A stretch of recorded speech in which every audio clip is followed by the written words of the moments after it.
The Fenian Proclamation of 1867. The Irish people of the world. We have suffered centuries of outrage, enforced poverty, and bitter misery. Our rights and liberties have been trampled on by an alien aristocracy who, treating us as foes, usurped our lands and drew away from our unfortunate country all material riches. The real owners of the soil were removed to make room for cattle, and driven across the ocean to seek the means of living and political rights denied to them at home, while our men of thought and action were condemned to loss of life and liberty. But we never lost the memory and hope of a national existence. We appealed in vain to the reason and sense of justice of the dominant powers. Our mildest remonstrances were met with sneers and contempt. Our appeals to arms were always unsuccessful. Today, having no honorable alternative left, we again appeal to force as our last resource. We accept the conditions of appeal, manfully deeming it better to die in the struggle for freedom than to continue an existence of utter serfdom.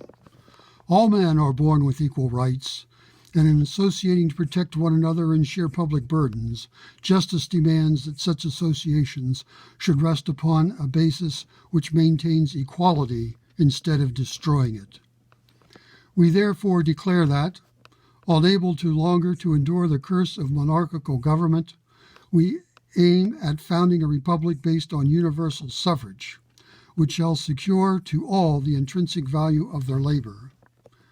The soil of Ireland, at present in possession of an oligarchy, belongs to us, the Irish people, and to us it must be restored. We declare also in favor of absolute liberty of conscience and complete separation of church and state. We appeal to the highest tribunal for evidence of justice of our cause. History bears testimony to the integrity of our sufferings, and we declare in the face of our brethren that we intend no war against the people of England.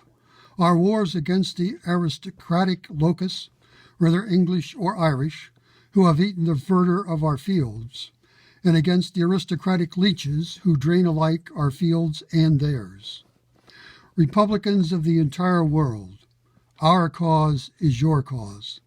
Our enemy is your enemy. Let your hearts be with us. As for you, workmen of England, it is not only your hearts we wish, but your arms. Remember the starvation and degradation brought to your firesides by the oppression of labor. Remember the past, look well to the future, and avenge yourselves by giving liberty to your children in the coming struggle for human liberty. Here within we proclaim the Irish Republic, the provisional government.